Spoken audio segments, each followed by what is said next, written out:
gauche, braque à gauche. Vas-y, vas-y, vas-y, vas-y, vas-y, vas-y. Vas-y, reste braqué, reste braqué, reste braqué. Braque-toi à gauche.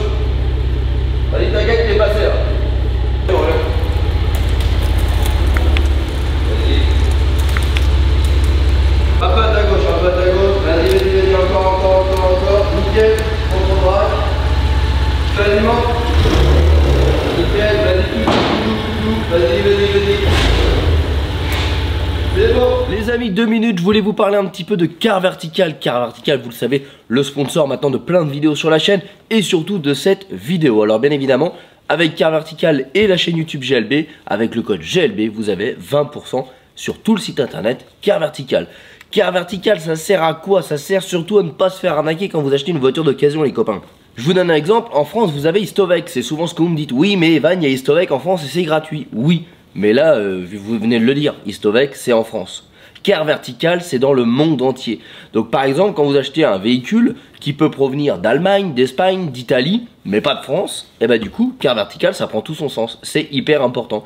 Et Car Vertical, ça regroupe aussi Histovec. Donc Histovec est aussi intégré pour les véhicules français dans Car Vertical. Donc je trouve que c'est vraiment hyper complet. Je rappelle que vous avez 20% avec le code GLB qui s'affiche à l'écran. Tous les liens sont en description de la vidéo bien évidemment. Et je vous montre tout de suite à quoi ça sert concrètement avec un rapport Car Vertical d'une Golf. On tombe sur le rapport Car Vertical de cette fameuse Golf assez récente de 2019. Et direct en haut vous avez un petit tableau et on nous dit que le compteur kilométrique il est pas bien, que les dommages ils sont pas bien et que ça va être un rapport pas bien où il va y avoir beaucoup de problèmes. Donc on parcourt un petit peu tout ça. On voit qu'on a un petit dossier photo bien sympathique sur la voiture. On tourne tout ça. Donc on a un beau dossier photo avec quelques petites bosses qui sont mentionnées, les accoudoirs, etc. Donc voilà, c'est très bien là-dessus. On a un beau suivi, ça peut être bien pratique. Sauf que quand on descend un petit peu plus bas, on va voir que le kilométrage a été plus que trafiqué. On avait pu voir sur les photos, on était à 190 000 sur les photos du compteur. On voit que sur les rapports du kilométrage, on était également à 190 405 pour être redescendu subitement à 90 470 km. Donc vous pensez faire une bonne affaire, vous allez acheter cette petite voiture qui esthétiquement semble très propre et très jolie.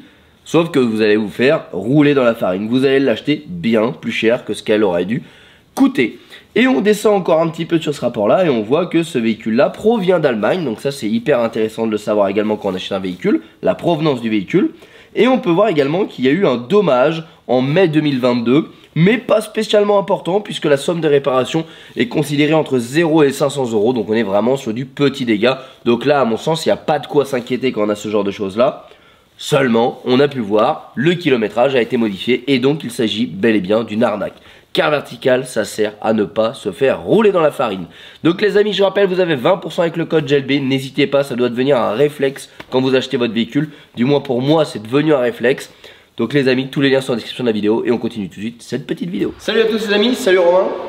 Salut Evan. Tu vas bien? Écoute, très bien. Alors Romain qui est venu aujourd'hui une nouvelle fois avec son Porsche Macan. Donc Romain qui est maintenant un ami de longue date. Et là aujourd'hui tu m'apportes ton Porsche Macan pour faire quoi exactement? Pour faire une vidange, donc la révision intermédiaire du véhicule. Donc la dernière fois on s'était retrouvés, on avait fait les freins, on a eu un petit problème de plaquette d'ailleurs. Je comprends pas de quoi tu parles. Et on avait fait également un check-up complet parce que tu venais de l'acheter. Alors non, je l'avais acheté il y a un an mais on s'était pas vu, c'est vrai. J'avais eu un petit souci d'excès de vitesse qui m'avait rendu indisponible. Non, ça faisait un peu plus d'un an, ouais, tu as fait un petit check-up complet. T'as fait combien de kilomètres depuis avec ta voiture maintenant? Depuis que je l'ai acheté. Depuis la vidéo qu'on a fait. Depuis la vidéo, j'ai dû faire 15 000. Tu changes quand même régulièrement de voiture, donc c'est aussi différent. Enfin, moi aussi, je change quand même régulièrement de voiture, mais je suis toujours dans l'optique de la garder. Je suis pareil, je me dis celle-là, je vais la garder, mais non. Ah ouais, ça part en couille. Un petit coup sur le bon coin et hop, tout change. Du coup, objectif, vidange, changement de filtre à huile et changement du filtre à pollen. Pollen, habitacle. Oui. Ouais, pollen. Ok, d'accord. Alors là, ça va vraiment être une petite vidéo détente, il n'y a pas grand chose à vous filmer, on avait déjà fait le check-up. Je pense pas que tu aies eu accident d'ici là. Non, je n'ai rien eu. Pas de bas de caisse, c'est vrai? Pas de bas de caisse, celle-ci elle est plus haute, il n'y a pas de problème. Non, parce que dans la Panamera, il avait accroché le bas de caisse avec le... À la base, c'était rien, il avait juste accroché le bas de caisse. Et après, c'est parti dans une histoire vraiment très longue. Avec la multitude de garages incompétents. Exactement. C'était mal terminé. En gros, il avait perdu le réglage d'assiette de la voiture. Bref, c'était une petite blagounette. Pourquoi je filme? Parce que toujours dans l'objectif de la chaîne, de pouvoir montrer aussi aux gens qu'acheter ce type de voiture là, c'est pas juste inaccessible. C'est un budget certes, mais après on peut aussi l'entretenir à la maison. Il n'y a rien de bien compliqué. Il va vous falloir une valise diagnostique relativement haut de gamme, mais bon, tous les ans on teste les nouvelles valises diagnostiques sur la chaîne GLB et on les vend sur notre boutique mytolgarage.fr. Donc là par exemple, le modèle qu'on va utiliser aujourd'hui, c'est une valise professionnelle, mais ça coûte dans les 850 €, donc ça reste pas non plus démesuré. Aujourd'hui, Romain, tu connais mieux les tarifs que moi, mais 800 balles, ça doit être le prix d'une vidange chez Porsche, quoi.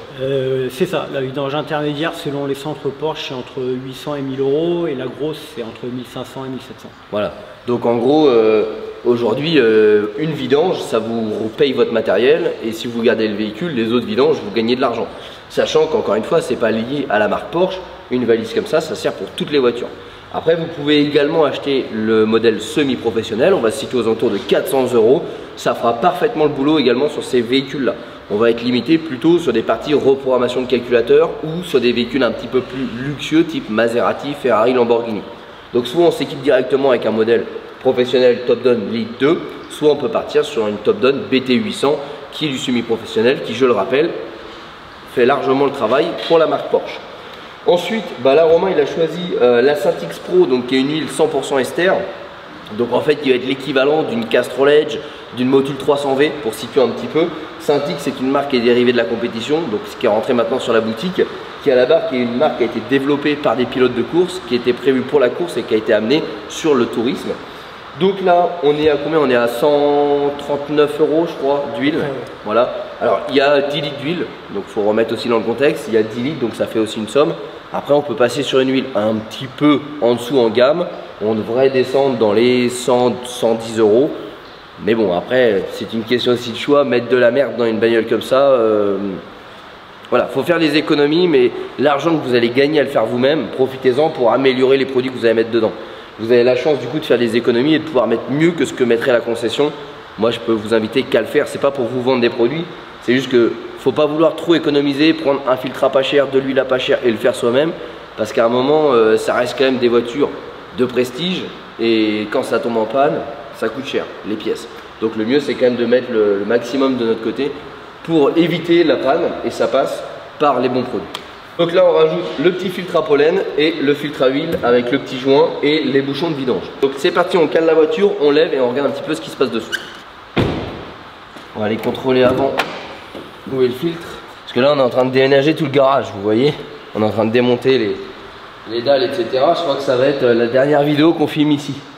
Donc du coup, on a besoin de tout démonter. Donc on a remonté le luminaire, mais il est un peu trop bas. Voilà, c'est un peu la démerde, mais ça va le faire. On n'avait pas changé ton filtre à air, Romain, je crois. Non, je les ai commandés, mais je ne les vends pas. Ouais, faudra les changer. J'ai regardé un tuto, ça n'avait pas l'air bien. Bon, non, tu démontes là et tu les sors. T'as 3 ou 4 vis là. Ouais. Là, tu sors et puis tu sors tes cartouches. Ouais. Parce qu'ils sont quand même un peu sales. Ouais, tu m'avais déjà dit la dernière fois, c'est pour ça que j'en ai commandé 2. Ok, le filtre est en dessous.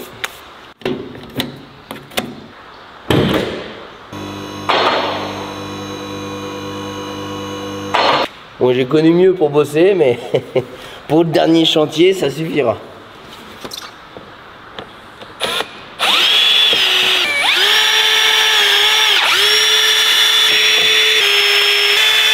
Alors en fait, sur les Porsche, vous avez le cache sous la voiture qui fait comme ça et qui revient sur les bas de caisse. En fait, sur un pont ciseau comme ça, vous ne pouvez pas les démonter. Parce que du coup, ça tombe pile sous le pont. Donc il faut rebaisser la voiture pour aller choper la petite vis.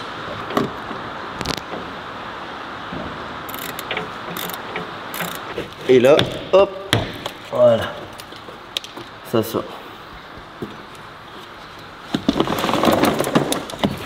Nickel. Bah Romain, je suis désolé, mais je vais devoir te racheter les paves 50 balles. Arrête tes conneries. Je pense que tu as une petite fuite d'huile. Tu me l'avais déjà dit la dernière fois, ouais. Et qu'avec la flotte, ça a bien amplifié l'huile, quoi. Ça va être les cache-culbuteurs, je pense. Ça vient de haut. Ça vient de haut et ça coule. Comme un avis, cache-culbuteur, je pense. Ouais, c'est pas dramatique, mais c'est chiant, ça dégueulasse tout, quoi. Ok, bon bah là on a le filtre qui est ici. Donc là jusque là hyper simple, niveau accès. bien plus simple que les Cayenne. On a le vidange ici. Ouais, les deux fuites gauche et droite, j'ai pas de doute. C'est joint de cache-culbus. Bon, et bon, on va mettre ça en vidange. Est-ce que mon bac de vidange il passe dessous? Ça c'est autre chose. Oh le seum. Oh le seum. Ça passe pas. Oh, c'est encore bien chaud quand même.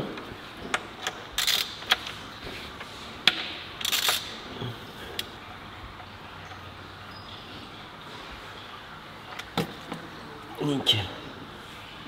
Moi ça va en vrai, l'huile est sale. Je m'attendais à ce qu'elle soit plus sale en 30 000 bornes. Voilà, la lumière, elle est sale quand même, mais elle est pas non plus... Tu vois, des fois tu as des huiles, tu passes le doigt, mon gars, ton ongle tu le vois plus. Hein. Il a disparu l'ongle. Là c'est... Non, c'est pas. Là sur le bouchon on voit quand même. Elle a des bornes, mais elle est pas... Elle est pas salopée. Bon, on va laisser ça tranquillement couler et après on va s'attaquer au filtre. C'est quand même fou d'avoir du matériel et de devoir travailler avec des bidons coupés. Bon, là, on s'attaque au filtre. Mais non. Mais non. Non mais c'est pas possible.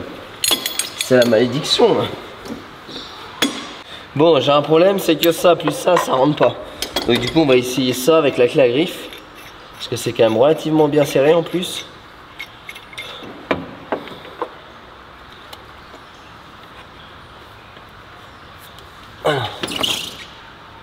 C'est bon. C'est quand même pas ça qui allait m'arrêter. Bon, en tout cas, faites gaffe parce que c'est du 36, ouais 36. Et du coup les clés en 36 passent pas. Donc et à la clé à molette, alors la clé à molette ça passe. Mais il faut espérer que le garde-avant n'est pas trop serré. Parce que le problème de la clé à molette c'est qu'on passe sur 2 pans. Et le problème du 2 pans c'est que si c'est trop serré on va casser l'écrou. Donc je suis pas un fan de démonter ça à la clé à molette. Après quand il n'y a pas chaud, il n'y a pas chaud j'ai envie de dire. Eh Romain il manquerait plus qu'on n'ait pas le bon filtre. Ah. J'attends seulement depuis tout à l'heure pour que ce soit le bon. Ce qu'il faut savoir quand même c'est qu'à chaque fois qu'on fait de la mécanique avec Romain, à chaque fois, hein, il y a toujours une merde. C'est soit on n'a pas les bonnes pièces, soit il y a un truc spécifique. Et je crois que c'est pas arrivé une fois où ça s'est bien passé. Bon, il n'y a jamais de gros problèmes, mais c'est toujours des petits aléas à la con comme ça. Hop là. Nickel. C'est bon, putain. On n'a pas gagné la guerre, mais on a gagné la bataille. Voilà, nickel. Alors, hop. Bon, de toute façon, le joint il est encore bien souple, donc franchement, dans le pire des cas, on peut largement le remonter. Il est bien souple et même pas plat. Franchement, il est comme neuf. D'habitude, ils ont un côté plat, là, il est. Et en vrai, je te le remonte. C'est pas le bon. Le livre avec le filtre.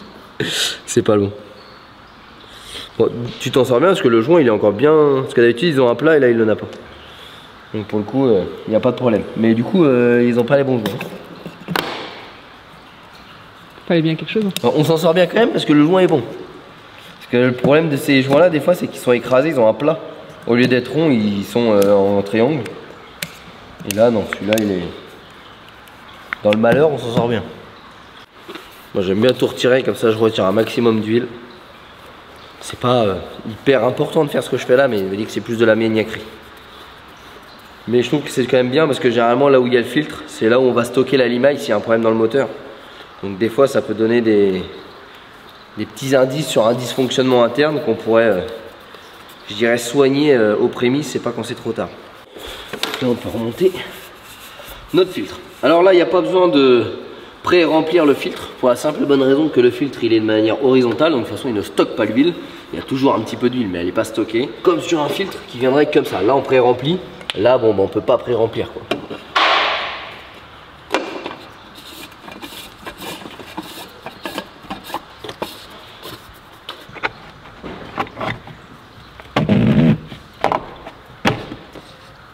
Il n'y a pas beaucoup de place hein, quand même par rapport à la taille de l'écrou. Voilà, là je suis en bout, donc surtout on ne serre pas, on regarde. Voilà, hop, on force pas, ça sert à rien, le joint est dedans. Donc pour le filtre, c'est tout bon. Voilà, hop, on rebouche. Et là, je vais pas laisser la voiture comme ça, on va remplir en huile. Mais avant de remettre le cache, on va venir nettoyer un petit coup pour voir l'importance de la fuite. Parce que là, ça se trouve, ça fait 3 ans que ça fuit, donc forcément avec la flotte, parce que là en ce moment il pleut beaucoup, ça répand beaucoup. Mais c'est pas pour autant que des fois il y a une toute petite fuite, mais avec mélangé à de l'eau et sur le temps, quand le vent passe, ça fait... Voilà, le mieux c'est de nettoyer, de regarder d'ici 1000 km l'ampleur de la fuite, ça donne un bon aperçu. Donc là on redescend et on met en huile.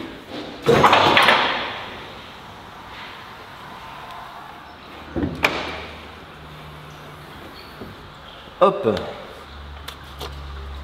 Même au niveau de l'intérieur moteur, on voit que c'est propre. Il a combien de kilomètres, hein? Il a 135 000. Ah putain, il est propre hein, en vrai, hein. 135 000. Putain, quand tu vois l'intérieur et tout... Je sais pas si vous voyez à la caméra, mais c'est propre. Alors là, le problème qu'on a sur les Porsche, c'est chiant, c'est qu'on met de l'huile mais sans savoir la quantité qu'il faut mettre. Parce que les jauges électroniques, bah tu peux pas savoir le niveau. Il faut aller rouler pour ensuite avoir le niveau. Donc c'est un peu chiant. Donc là je crois que c'est 8,5 litres sans filtre. Ou non, c'est 8,5 litres en vidange et 9,5 litres remise en huile. Donc remise en huile, c'est quand le moteur est neuf. Donc là ce qu'on va faire, c'est qu'on va mettre 8,5 litres. Et puis il faut toujours avoir 1 litre dans la voiture pour ensuite ajuster le niveau. Ce qu'il faut savoir chez Porsche, c'est que un cran égale 250 ml. Et la totalité des crans est égale à 1 litre. 1 litre ou 1 litre 2, un truc comme ça. Donc vous comptez le nombre de crans qui manquent et vous mettez 250 ml par cran. Voilà. C'est aussi simple que ça.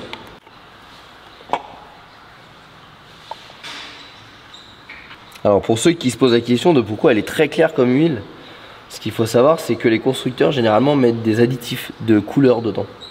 C'est purement marketing. En fait, sur l'huile de synthèse, 100% synthèse, alors ce qu'il faut savoir, c'est que sur les huiles, vous avez plusieurs choses. Vous avez la minérale, qui est généralement d'une couleur marron clair, relativement sombre. On a l'impression d'une huile qui a déjà roulé. Ensuite, vous avez la semi-synthèse, qui est un mélange de minéral et de synthèse, qui va être plus clair mais toujours foncé. Et ensuite, vous avez la 100% synthèse. De base, la 100% synthèse, elle est hyper transparente, comme celle-ci.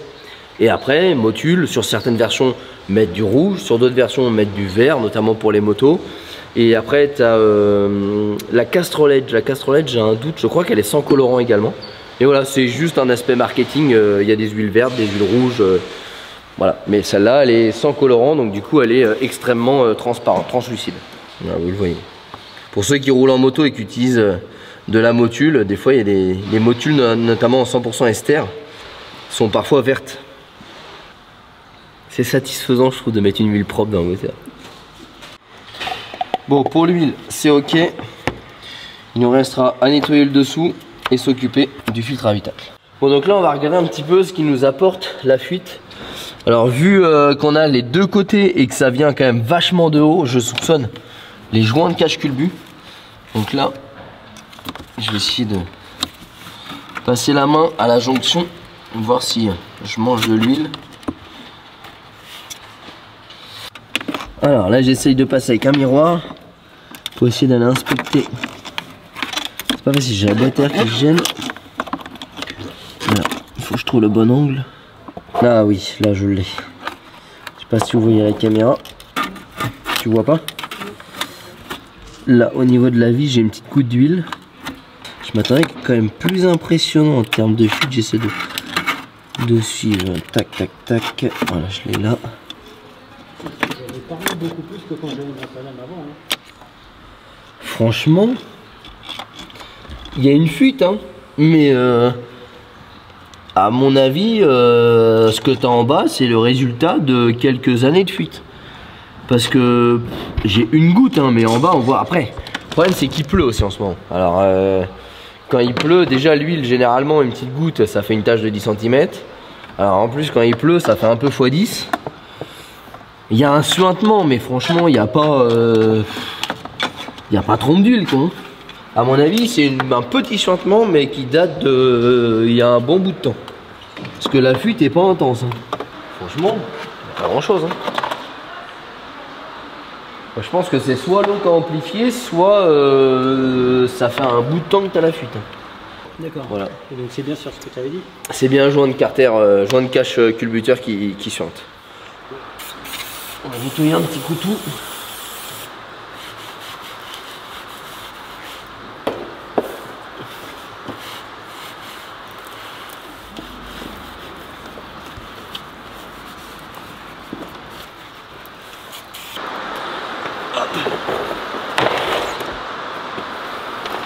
Alors la même topo, on remet.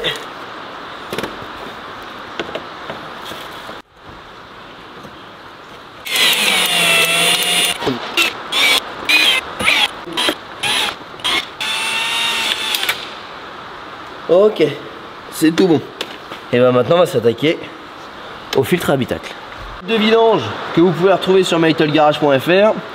Du coup là on a fait filtre à huile. On est le combien, Romain? T'as une préférence au moins? Parce que moi je l'aurais bien vu là. Je trouve que le carré il est pile prévu. En plus tu le mets de travers. Hein. Non mais franchement je trouve que... un côté maniaque qui allait pas bien droite. Ouais mais là franchement un V6 tu vois, faut mieux le cacher.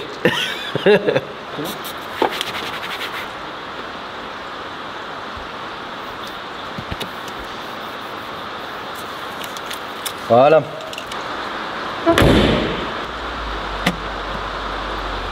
T'as les petits clips là.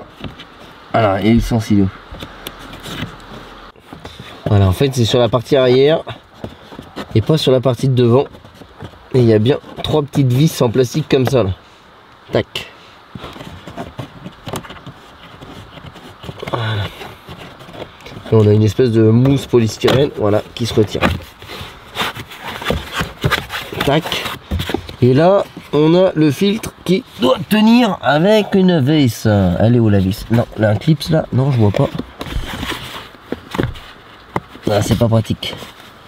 Ah non, c'est une tirette, je pense. Ah merde. Je vois rien. Hop. Voilà. Ça se glisse vers l'arrière. Je sais pas si vous voyez. Franchement, c'est pas facile de vous filmer là. Non, pas du tout. En gros, il y a cette pièce là, voilà. Elle se déclipse pas comme ça, ou comme ça, ou comme ça. Elle se glisse, elle se coulisse vers l'arrière. Tac. En fait, vous avez une petite languette ici là, qui permet de l'attraper et de la coulisser. Et après, je suis désolé, mais là, je suis déjà couché sous le siège. Ouh là, mon cochon, il était sale. Hop. Il a vécu là.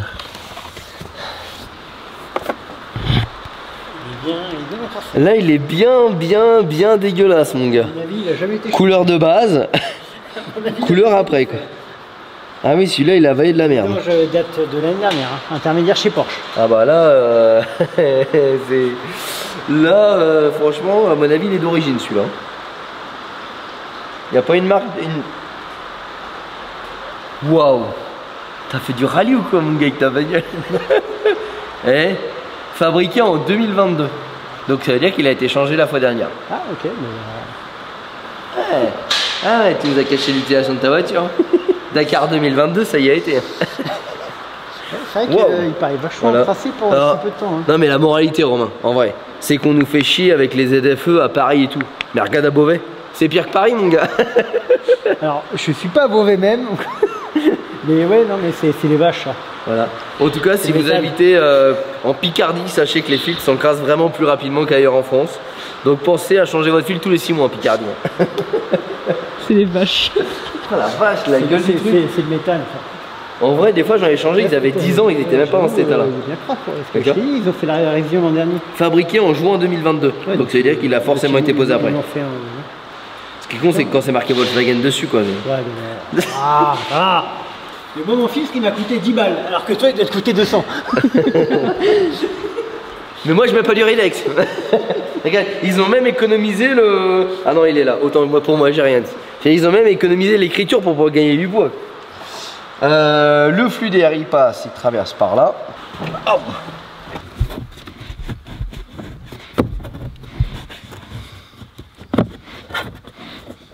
Hop. Tac.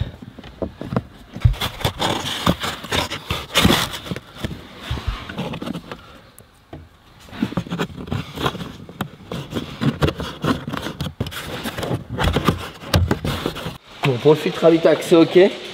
Maintenant, pour terminer l'entretien, il va nous falloir avec la valise se brancher et venir réinitialiser les intervalles de vidange. Donc là, on met le contact. Et ensuite, tout va se faire avec la valise. Donc là, pour contrôler le niveau d'huile définitif, bah en fait, on peut pas chez Porsche. Faut à moins d'être magicien, mais moi, je sais pas faire. Là, il va falloir aller rouler. Je crois que ça dépense entre 10 et 20 km. Et après, seulement avec le menu, on a accès au niveau d'huile. Avant, on peut pas. Donc, il faut mettre le niveau d'huile au moins minimum. Donc là, c'était entre 8 et 9 litres. Donc, on a mis 8 litres. Il faudra aller rouler, regarder le nombre de crans qui manquent et ensuite faire le complément. Si jamais vous mettez pas assez d'huile, sachez que lui va vous le marquer quand même.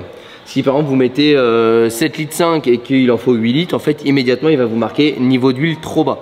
Si c'est marqué trop bas, ça veut dire qu'il faut remettre de l'huile. Donc après c'est à vous de rentrer dans le menu, je vais vous montrer comment faire pour aller vérifier votre niveau d'huile sur la jauge et faire un complément ou non. Donc là on va dans diagnostiquer, on va y aller manuellement, hop. Donc on va aller chercher la Porsche. Donc là je vais aller dans le DME, alors c'est soit dans le DME soit dans le compteur, ça dépend. Donc particularité, là en l'occurrence dans le DME ça n'était pas, donc on va dans combiner instruments. Là on va dans particularité. Et là on retrouve remise à zéro de la périodicité d'entretien. Donc du coup, bon, on a initialisé le kilométrage total, mais bon ça on va pas rentrer dedans, hein. Je veux pas être responsable des arnaques du Bon Coin. Intermédiaire maintenance. Alors oil service, tac. Intermédiaire. Tac, et là normalement, si on coupe et on remet, on ne devrait plus avoir le voyant.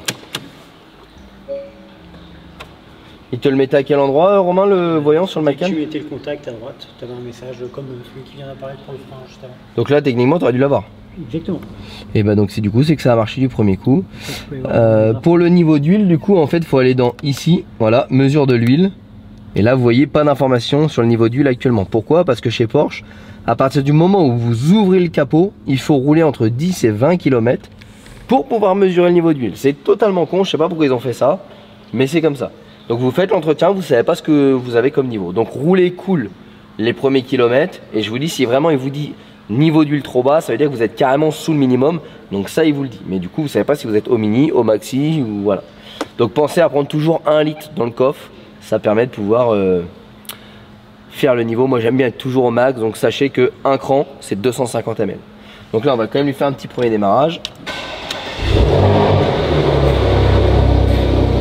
Alors on va aller voir dans info, intervalle entre entretien. Voilà, donc là par exemple on est reparti pour... monsieur, c'est pas 30 000 km, c'est 26 800. Ça c'est le gros. Ah oui, révision, ok, je me suis trompé, voilà. C'est... Ah par contre c'est 2 ans. C'est 2 ans ou 30 000 km, ouais. Donc là on voit que voilà, en 2 secondes avec la valise ça a remis les intervalles de vidange. Donc voilà, sachez que même si vous avez une Porsche, c'est pas impossible de le faire à la maison. Là on est sur un Macan de 2018, donc on est sur une voiture qui a 5 ans. Une Porsche qui a 5 ans, il y a plein de gens qui vont se dire ah ouais mais c'est une Porsche qui est récente, donc du coup si je l'achète je vais devoir aller au garage, ça va me coûter une fortune. Bah non, en fait ça vous coûte 800 € d'investissement. Et après c'est pas plus compliqué à faire que une familiale de chez Citroën ou Peugeot ou n'importe quoi. Voilà, ça coûte un peu plus cher en fluide. On a un gros moteur, donc on a entre 8 et 9 litres d'huile, contrairement à une voiture standard qui aura entre 4 et 5 litres. Mais c'est largement possible de le faire tout seul à la maison. La preuve en est. Il y a un petit investissement de départ, mais comme on l'a dit tout à l'heure, le matériel pour le faire à vie, bah en fait c'est le prix d'une seule vidange chez le concessionnaire. Donc oui, c'est possible de le faire vous-même. Et Romain, sans être indiscret, tu l'avais acheté à combien de kilomètres? Je l'ai acheté à 94 000 km. Et ça valait combien? Ça valait 67 000. Et là, aujourd'hui, avec un kilométrage à 135, tu as une idée du prix de la cote? Je suis en train de plus ou moins la vendre dans quelques mois. Elle a été cotée à 62. Voilà. Vous voyez, 62 000, c'est une somme. On va pas se mentir, c'est une somme. Mais aujourd'hui, vous prenez un Scénic toute option chez Renault ou une belle Citroën familiale, bon, on va très vite arriver entre 40 et 45 000 €. Donc là on est quand même sur une Porsche. Alors on n'est pas obligé de prendre un Macan GTS, mais si on prend un Macan, je pense qu'on est dans les 50 000 € à peu près, un Macan standard. Il y a plein de Macan, les classiques, hein, même pas le S, à 45, 50 000 grand max, on en a. Donc en fait oui, ça reste un budget, mais après c'est un choix personnel de se dire est-ce qu'on on a une voiture plaisir avec un vrai moteur, un équipement en occasion, ou est-ce qu'on préfère acheter une voiture plus basique type Renault en neuf? Voilà, on est sur la même fourchette. Mais il ne faut pas juger les gens en disant oh, direct qu'ils ont une Porsche, ils ont de l'argent. Bah non, aujourd'hui une Porsche d'occasion ça vaut le prix d'un Scénic neuf. Il y a beaucoup de gens qui oublient ça. Ou d'une électrique neuve. C'est ça, oui, bah, sur l'électrique, voilà, aujourd'hui un Macan c'est le prix d'une Tesla Model 3 à 9. Hein. Alors, après, on va dire oui, mais avec les aides de l'État. Oui, mais les aides de l'État ça marche uniquement si vous n'avez pas d'option. Donc ça veut dire que si tu veux une Model 3 avec des belles jantes, déjà les aides de l'État, hop, tu te les carreaux, je pense. Donc je sais qu'aujourd'hui il y a quand même beaucoup de gens qui sont freinés avec ce type de voiture là, donc des belles Audi, des belles Porsche, etc. Parce qu'ils pensent que l'entretien est aujourd'hui inaccessible ou que ça va leur coûter une fortune. Mais si vous savez faire votre vidange sur votre Citroën Picasso, bah, vous saurez le faire sur votre Porsche Macan, Panamera, Boxster, etc. Il y a un petit investissement de départ, on va pas se mentir. Mais voilà, ça à prendre en compte. Une fois qu'on a ce matériel là, on l'a presque à vie, hein, faut être honnête. Hein. En vrai, pour moi, c'est un matériel qu'on va renouveler tous les 7 à 10 ans en tant que particulier. Un garage, il va pouvoir faire les mises à jour, donc il va les payer. En particulier, si on achète des véhicules d'occasion, ça sert strictement à rien de faire les mises à jour, surtout qu'on les a gratuits pendant 2 à 3 ans, donc franchement, ça suffit largement. Et je dirais que pour pas être obsolète, on va être tous les 7 ans à peu près à renouveler ce matériel-là, comme on renouvellerait un téléphone tous les 2 ans parce qu'il devient obsolète. Bah, sur le matériel de diagnostic, c'est un peu plus tard, mais ça l'est quand même. Donc je vais dire que c'est un achat qu'on va mesurer en termes d'années aux alentours de 7 ans, mais ça permet d'économiser. Là, en coût d'entretien, on va dire qu'avec le filtre, etc., on est à 200 € en prix pièce. Bah, 200 €, 800 €, vous économisez 600 € par entretien pour l'intervalle. Pour le petit intervalle. Pour le grand intervalle, vous avez le liquide de frein, etc. Bah, c'est pareil, avec la valise, vous connectez, vous purgez les freins. Il n'y a rien de bien compliqué, c'est pas plus compliqué qu'une autre voiture. Donc les amis, j'espère que cette petite vidéo vous a plu. J'espère que le fait de démystifier un petit peu l'entretien des voitures de prestige sur ma chaîne vous plaît également. L'objectif, c'est pas vous faire un tuto de vidange, c'est vraiment de pouvoir vous dire que s'il y a des gens qui aujourd'hui hésitent à se faire plaisir parce qu'ils ont peur que ce soit impossible à le faire eux-mêmes, et bah n'hésitez plus, mes vidéos sont là pour ça, pour permettre un petit peu aux gens de découvrir la mécanique sur des voitures de prestige et vous montrer que c'est pas plus compliqué que sur une autre voiture. Donc j'espère que cette vidéo pourra plaire à plein de personnes et en aider plein d'autres à faire un choix d'acheter une voiture d'occasion et se faire un petit peu plaisir. En attendant, n'hésitez pas à nous rejoindre sur les réseaux sociaux, Facebook et Instagram, tous les liens sont en description de la vidéo. Et bien évidemment, si tu aimes ce type de vidéo, bah, n'hésite pas, abonne-toi, mets la petite cloche et puis on se retrouve pour une prochaine vidéo. Romain, bonne route à toi. Merci à toi, Ivan. Et à la prochaine. Et cette fois, on s'est pas trompé de pièce. C'est bon. Faut le noter, faut le noter. Allez, ciao.